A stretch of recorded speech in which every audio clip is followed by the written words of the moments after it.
All right, well, here we go. I hope you guys enjoyed that music. I hope you can hear me no problem. Maybe I won't get any back noise or back feedback. I think I get all my pre-checks right. So far, so good. Well, welcome everybody. Welcome again to another live Pathway to Leadership. Tonight we're talking about power. Power that leadership has, and it's not the power that most people think of. I hope you all had a chance to view the video that I posted out yesterday. I'm going to try to get those out on Sundays, but I was able to get that out. Yeah, I think it was yesterday. Anyways, long story short, I hope you had a chance to view that video, and I hope you enjoyed that. But we're going to go ahead and take it a step further. We're going to talk about all the different powers that are available to leadership. So again, the chat is open, and chime in. I'll try to get the chat as much as I can throughout the broadcast. And if I miss something, go ahead and post it again. And I apologize up front. So the first two things I want to bring up for discussion is the legitimate power and the authoritative power. Those are the two powers that are given to you when you get promoted. Okay? So there's no doubt that, you get to the position where you're finally, I guess you could turn around and say, hey, I'm finally in charge, and you're going to get two powers automatically. Again, that's the legitimate, that's the power of position, and then you're going to have the authority power that goes with that. And you don't need those two to be an effective leader. But too many times, people think that they're in a leadership role when all they are is in a manager-boss role. Because they get those two powers, that goes to their heads, and they think that's all they need. So what we're going to do is we're going to explore that. Hi, Chris Tyrell. Thank you for joining us. Good to see you in the chat. So let's talk about that some more. So you have to have position. You have to have a certain ranking within the organization in order to be effective as a boss, as a manager. So having that is helpful. Having the authority to make decisions, to create goals, to push your team forward, to exercise discipline, all of those things, that's authoritative powers that are given to you. And so it's really important that those are the only two that you get automatically during a promotion. So now, let's move on. Let's move on to some of the powers that we need to develop to be effective leaders. And I'm going to go back to, and I might mix up some of these, and I'm looking at some of my notes here. Let's talk about relationship power, the power to build relationships. Now, a relationship power is not only for you and your team members, but it's also for your distributors. It's also for all the people that interact with your corporation, and it's also all of your customers, okay, or potential customers. So if you're trying to onboard customers, you need to have power of relationships. If you're trying to develop a team, if you're trying to develop someone in your organization, you have to have the power to build relationships. So here we're going to open it up. Let's start the discussion right now in the chat. Tell me, what are some of the key elements in developing your skill when it comes to building relationships? What's some of your ideas? Because remember, on the live show, I need to bring you into the conversation. So let me hear from you. What do you think are some of the ways that we can develop some of the resources that we might need to help develop us as leaders when it comes to building relationships? I'm going to tell you one of the first things that I think of when it comes to that is obviously some great books that are out there. There's some great books out there that will help develop how you build relationships. If you're in sales, there's relationship selling. There's many authors. I don't want to go ahead and start plugging books because I could be here all night on that. But in sales, building relationships, there's a lot of that out there. Scott Dennis chimes in here and says, think of them first. Of course. Of course, that's number one trait of being a leader, is you take yourself out of the equation and you put everybody else first. Very good. Having respect of your teammates. Yes. And, Chris, thank you for saying that, because I'd like to chime in on that a little more. You have to be able to recognize where respect is due. So being busy as a leader, being busy as you have the power of position, you have the power of authority, sometimes that overconsumes everything. And you sometimes forget that there's a lot of respectful things that are coming out of your team members. And those have to be recognized also. Thomas, don't put yourself ahead. Understand that they are a person and not just a number. Absolutely. So, it's very interesting. I worked for a company. It was a furniture company, and I was their sales manager for a short while. But I remember going to this company, and they were telling me about how great it was and how their culture was and everything. And we don't treat people like a number. However, here's your employee number. I mean, it was in the same breath. So it was kind of counterproductive for me. I was like, okay, great. I'm not a number here, but I need to hang on to this. It was my login number. It was my payroll number. Everything was a number. And it was kind of tough there. Commit to your teammates. Get to know them however that may be. Yes, Scott Finger, that's, and in some of the books that I've read on relationship selling, it's how to make that connection, how to find those commonalities, how to extract from the other person some of the common goals that they have in life, some of the common goals that you share with each other that can start building a foundation, not only conversationally, but long term as you start to work together as a team. Elliot says networking. Hang on a second. I got to change this scene. This scene's starting to bother me here. Let me get over to this one here. There we go. All right. Networking. Asking more questions than giving advice. Yeah, it's funny you bring that up. There's a lot of people out there that they live to give you advice, bad or good. They've got to tell you how to run your life. I think we've all had and run across people like that in our lives. If you have, let me know by putting a thumbs up in the chat, because I'm going to tell you right now, there's plenty of them out there. They're going to tell you what you're doing wrong all the time, and they're so quick to give you advice. Be open-minded to different perspectives and views. Be humble. Include others in decisions. There's so much more. Yeah, there is so much more. There is so much more. But building relationships, and you just brought that up, Elliot, is being genuine on helping others succeed. Yes. So once your teammates understand that you're there and you're supporting them in their future, here come the thumbs up. Yeah, I knew it. I knew there was a bunch of people in the... yeah. A lot of people that are just randomly, even if you're not even asking for advice, they're going to give it to you whether you want it or not. And not now that I've matured, I kind of chuckle at that, and I hope you do too now. But being genuine and trying to communicate to your teammates and the people that you lead that you are there to move them forward. You're not there for personal gain. Yes, again, I'm going to keep referring back to you have a position, you have a title, and you have authority. That's not leadership.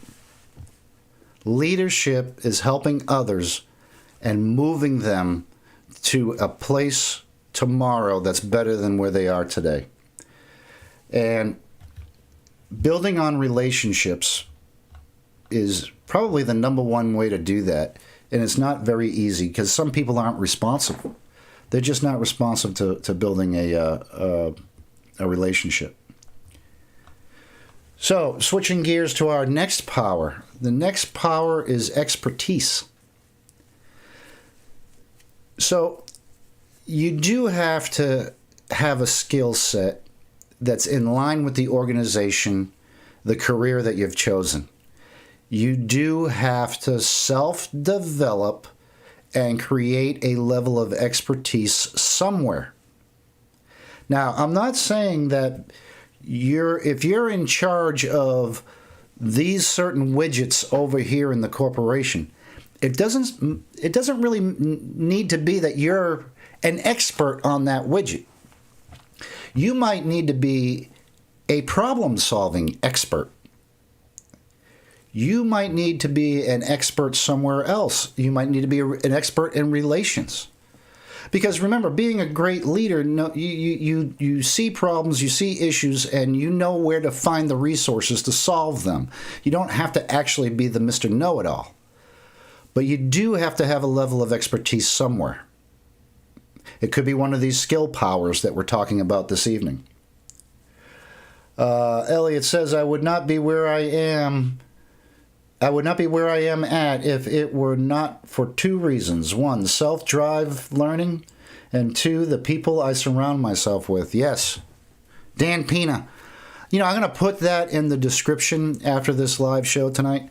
Dan Pena, he's pretty, and you hear me talk about him a lot. He really does nail it when he says, show me your 5 friends and I'm going to show you your future. And he really nails it when he says, if you're going to surround yourself with 5 losers, you're going to end up being a loser. If you're going to surround yourself with great people, 5 great people, then you're going to most likely become successful. So I encourage you, the name is Dan Pena, P-I-N-A. I'll put it in the chat below. I'll put a link to that video. And I do encourage you to watch that because it's very, very powerful.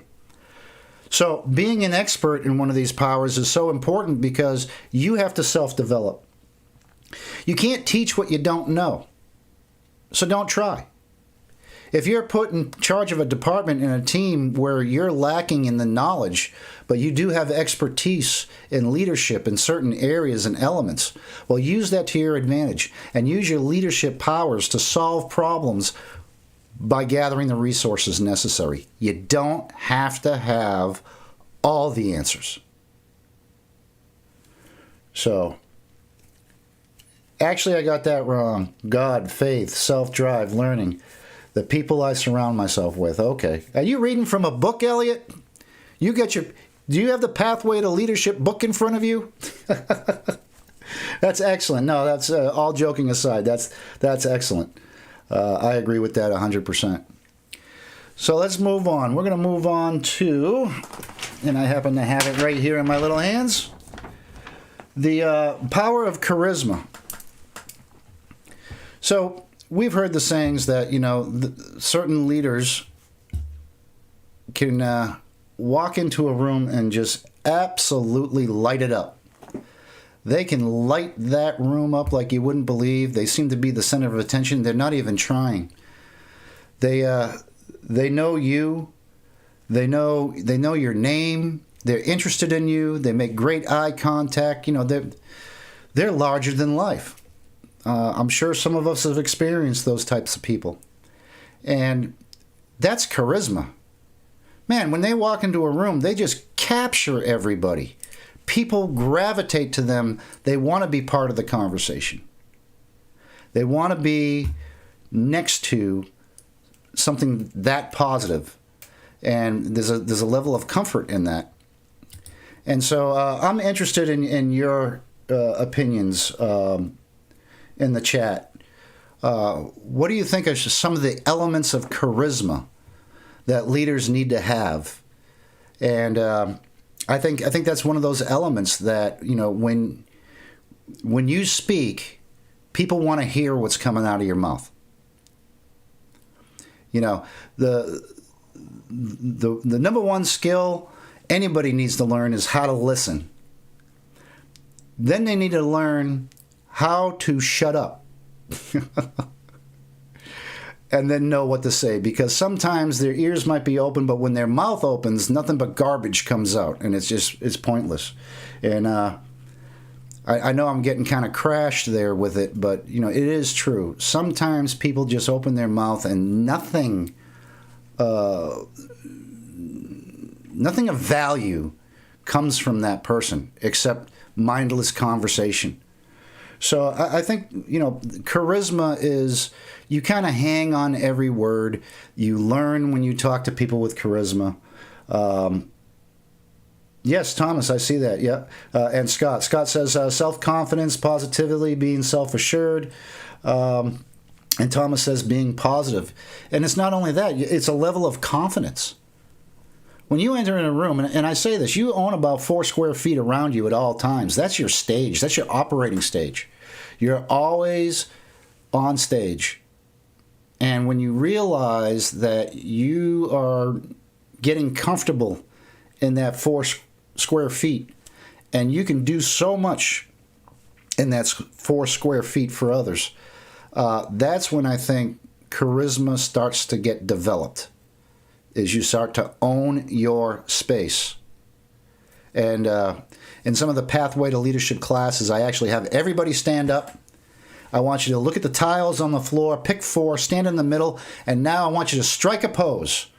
This is the pose that you use to own your space. And it's quite powerful. I have a lot of people after the end of the class will come to me and they say, it's ridiculous that you have us do that. But you go home and you think about it and you go, you know what? I'm gonna own these 4 tiles for just a second. Those tiles are mine. I occupy that space. And it's a powerful lesson. And I almost hit the wrong button there, so you have to forgive me. I'm still learning all about this. So here's one. There's 2 more powers. Well, there's more powers, but 2 more powers that kind of go hand in hand. The power of reward, and then the power of punishment. So let me read these chats real quick before we go further down there. But we're going to talk about the power of reward and the power of punishment. So Elliot says, people naturally like to talk about themselves, sometimes asking a lot of questions and being interested in them and what they are saying, regardless of valuable input. And I'll back that up. Some of the biggest people that I thought, lit up a room, they never talked about themselves. I know people like to talk about themselves, but when it comes to being a leader with charisma, they don't talk about themselves. They want to know about you. And I think that's great. They leave feeling good. Trust me, it's hard skill to learn. Yes, it is hard. Because you're right. It's so much easier to talk about yourself. It takes effort to talk to other people and extract from them what they're all about. Scott Finger says, being able to communicate to everyone regardless of their level of experience. Make them the object of your attention. Exactly. I've had people in my life, when I talked to them, I felt like the most important person on earth. Wish I could learn that. And you can learn that. That's why you're here at Pathway to Leadership. We're a community of leaders, and we want to push this agenda forward. There's so many people out there that will not get the chance to even have what we have to offer here.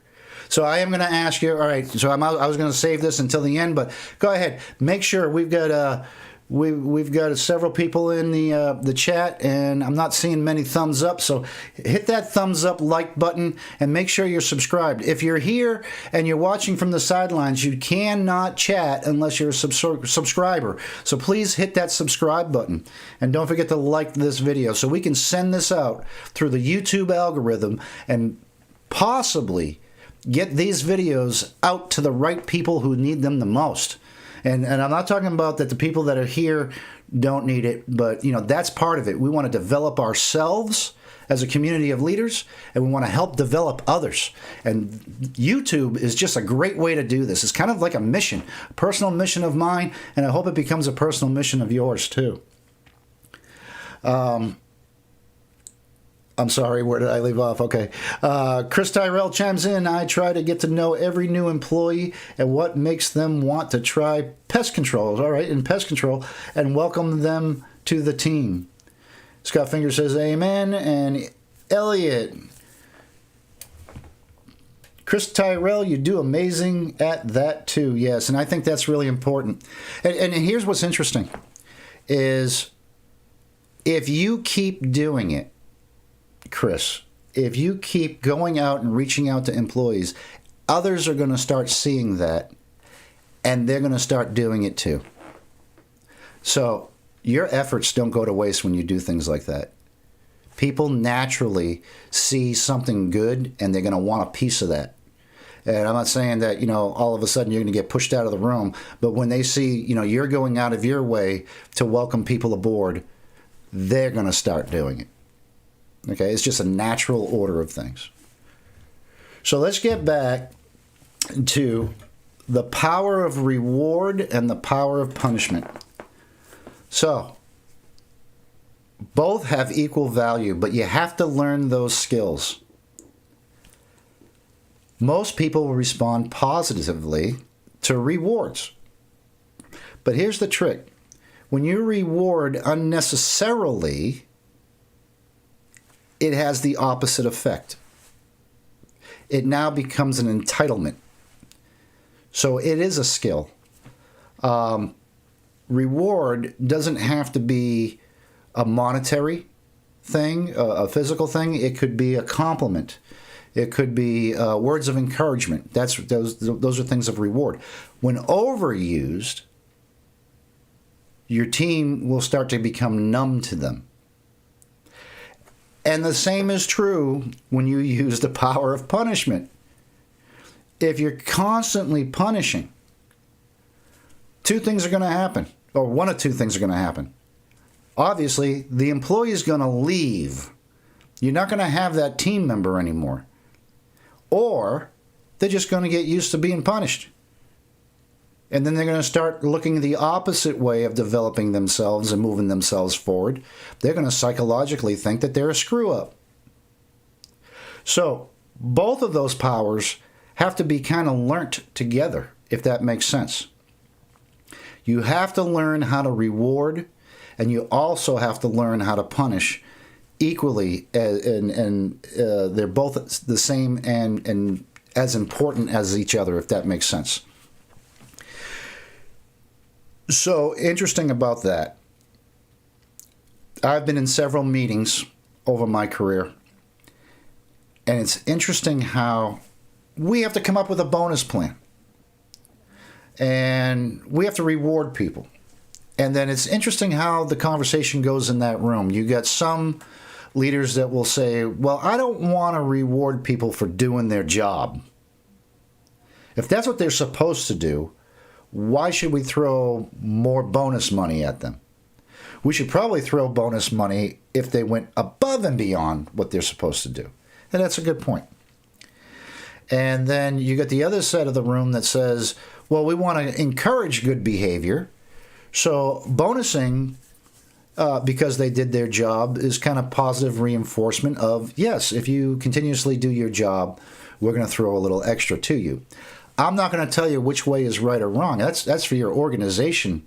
But it's interesting how different leaders approach the power of reward so differently.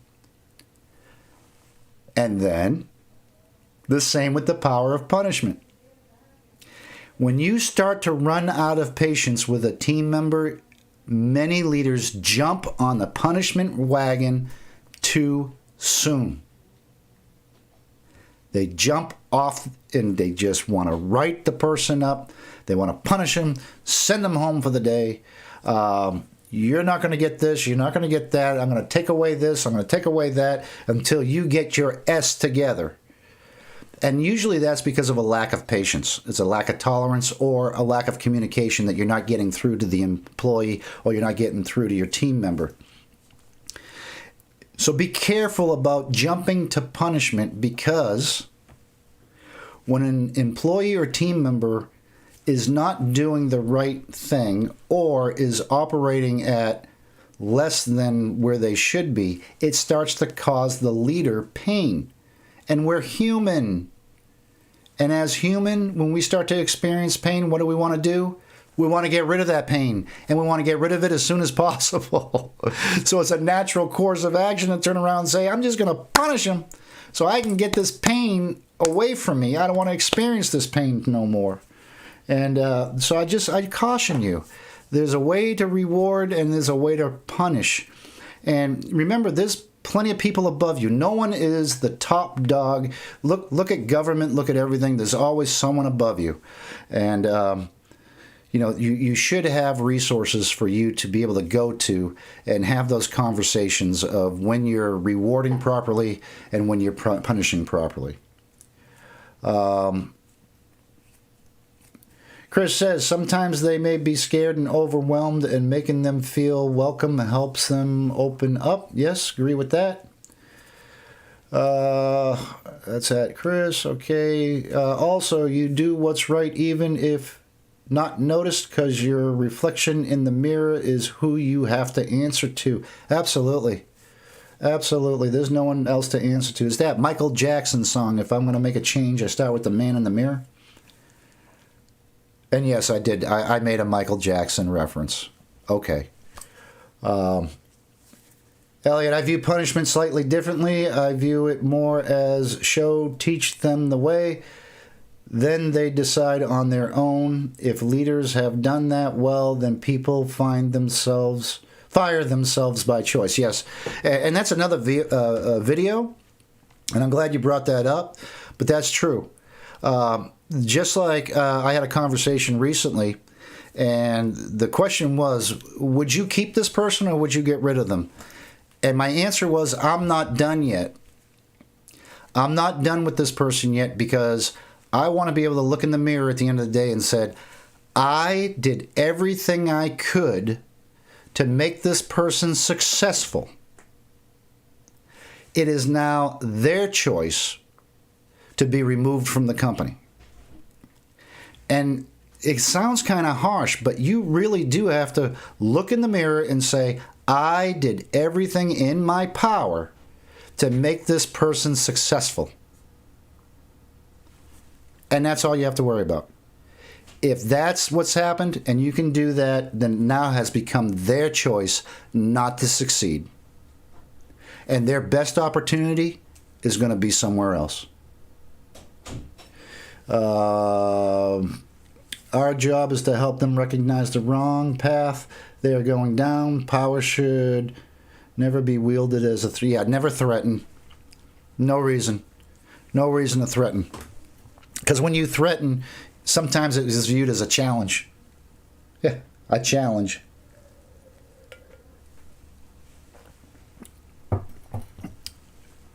So, moving on from that. So, the power of reward and the power of punishment. Now, that can actually work out, and I'll move on after this. Again, it doesn't have to be monetary. It doesn't have to be that you're giving them something, and it doesn't have to be all the time. If you're going to give a compliment, make that compliment be impactful, sincere and impactful. If you're at the point of punishment, be very clear and be very exacting. Or else, remember, communication is two-sided. You can spit this all out of your mouth all day long. If there's no one on the other side that's understanding and receiving the message, it's not communication. It's just noise. So, that's all I got on that. And I'll keep an eye on the chat if you... I don't believe in the saying, hire slow, fire fast. Yeah, well, there's some organizations that says, make sure you hire before you fire. And especially after COVID and everything, what we've all gone through, many organizations are probably using that same phrase. So the phrase for 2023, make sure you hire before you fire. That's awesome. So let's move on to our next power. This is one of my favorite powers. It's the power of information/knowledge. Now, I'm not talking about expertise. I'm talking about information and knowledge. You'll hear me say throughout all my courses, never argue from a standpoint of no knowledge. You will not benefit from that. Nothing comes out of that that's good. You try to argue a point and you have no knowledge on it. So, if you're going to use the power of information/knowledge, make sure you gain it by what? doing research. And I'm telling you, the best thing that you could ever do, if you're tackling a problem, research the problem, get as much information about the problem you can, go to the people that are closest to the problem, because the people closest to the problem are usually the ones with the solution. And if it comes to an argument or stating your side of or what position you are on that subject, if you're well informed, you're going to get a better result in the end. When you're having arguments and you're not well informed, it usually will lead to anger. And this is another step. And this is something I struggle with personally. My personal struggle is remembering that when I get angry, whatever's making me angry owns me. And I want you to remember that phrase. Whatever angers you owns you. And that, it's something that I struggle with constantly. Those that know me personally might not see me as an angry person, but I'll tell you what, there's sometimes you just want to throw a wrench, you want to start breaking stuff when things don't go your way. And when you step back and you say, you know what, this situation has made me so angry that I have become owned by it. If you start to put that in practice and start reminding yourself, I'm not going to let it own me, then you'll be amazed at how that can help you out.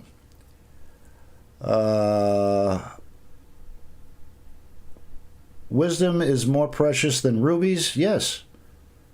Hey, Scott Dennis, where does that saying come from? Because that is... Did that come from Aladdin? And I'm just joking, but I know that saying. That came from somewhere. Scott Finger says, be humble to say, I do not know everything, if internally. Yeah. I mean, you have to put your ego in check that you don't know everything. But going back to information and knowledge, there is nothing wrong with being well informed before you tackle something huge. Thank you, Scott Dennis. See, I knew it. I knew it from somewhere. Don't ask me to, give you a chapter, page, and paragraph, but I know I've heard that somewhere. So, moving on. What do we have left? What other powers have I not touched on? Here's your chance. Go ahead and throw those out. I'm going to grab my other set of notes, and we'll see what kind of powers I'm missing. And I think I'm missing a couple here. Yeah. Oh, thanks, Scott. See, now you're making me look bad. Hey, I thought, is it Proverbs 3? I was thinking of John 3:16. That was my extension when I worked at a company. My extension was John 3:16. But yeah, okay. I think there's more to that, but yeah. So let's see. What ones have I missed? Connection power. Connection power is the power of relationships. Informational power, expert. There's can't tell you the page though. You're on your own. I guess it's going to depend on what version I've got. So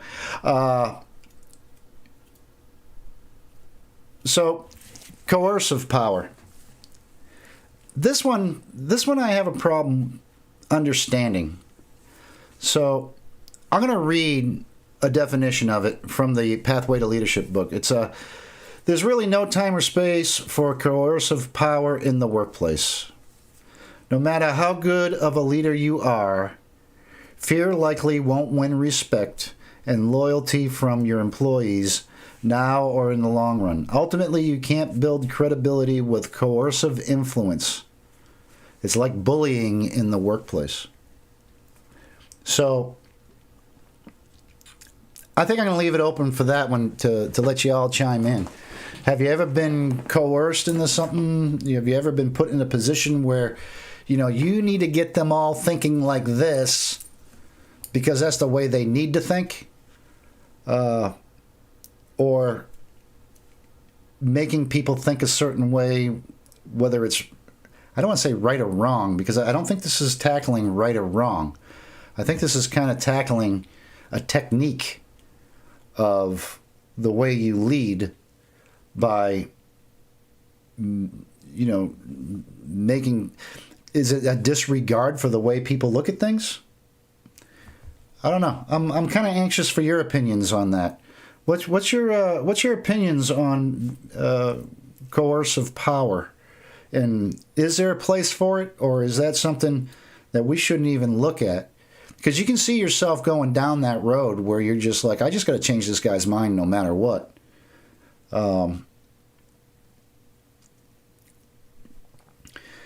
Chris Tyrell, we've all worked for that guy you have to walk on eggshells around. Yeah, absolutely. Scott Finger says, disagree. Healthy fear is respect in some cases. Strong aiming in a subtle way can be necessary. Oh, strong arming. Strong arming in a subtle way can be necessary. Yeah, I mean, in the military we used to call it a snap to.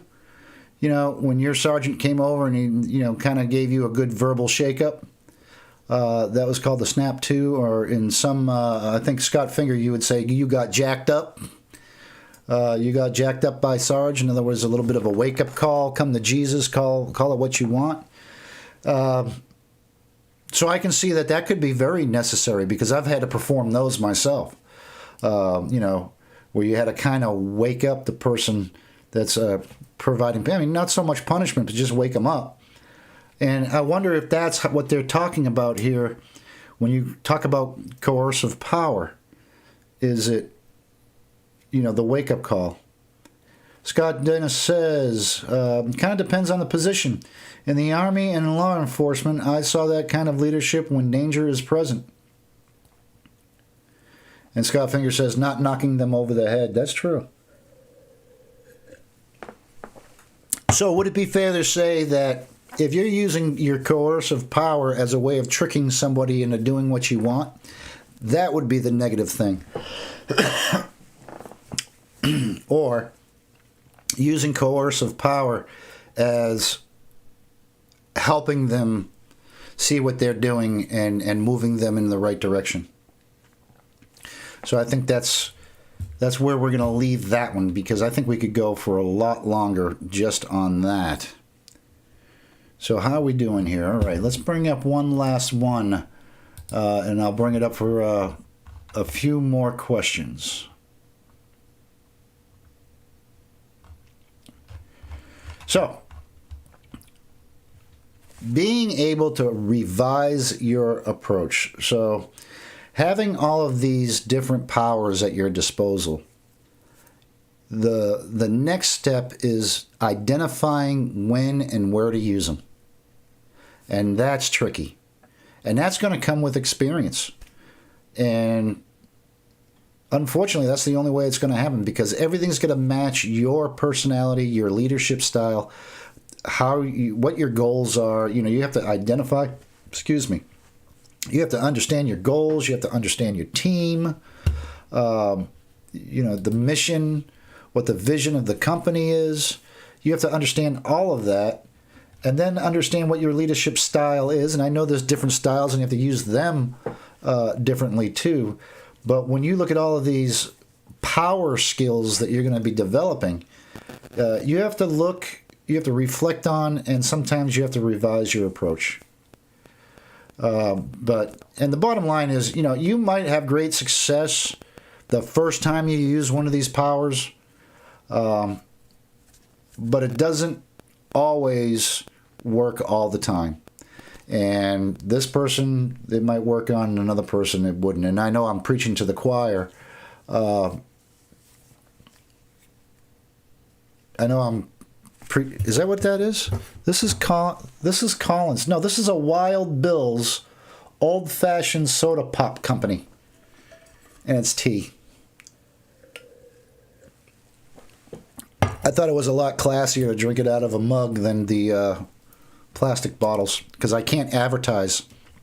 So, anyways, So yeah, sometimes you have to revise your approach. You might have great success with some people sometimes, but you might have to you might have to adjust from time to time. So again, we're a great community of leaders. I want to remind you, please hit that like button. If you haven't subscribed, please subscribe. I really enjoyed tonight's talk. I'm loving the people that have been in the chat. And if you're here on the replay, please do me a favor. In the comments below, okay, tell me, some of your stories. I read all the comments. So if you're here on the replay or you're going to revisit this after the live stream, I really would appreciate some of the comments that you put in there. And I respond to almost all of them. And if your comment strikes me as a good subject to bring up in the future, who knows? I'll give you credit and tell you it was your idea, and we'll do a video for you. But thank you again for joining us at Pathway to Leadership. Hit that thumbs up, hit that subscribe, and I'll see you next time on Pathway to Leadership. Good night, everyone.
I'm going to do that thing like they do at the end of Marvel movies. One last thing. It's the power of silence. I forgot to talk about that one. Good night, y'all.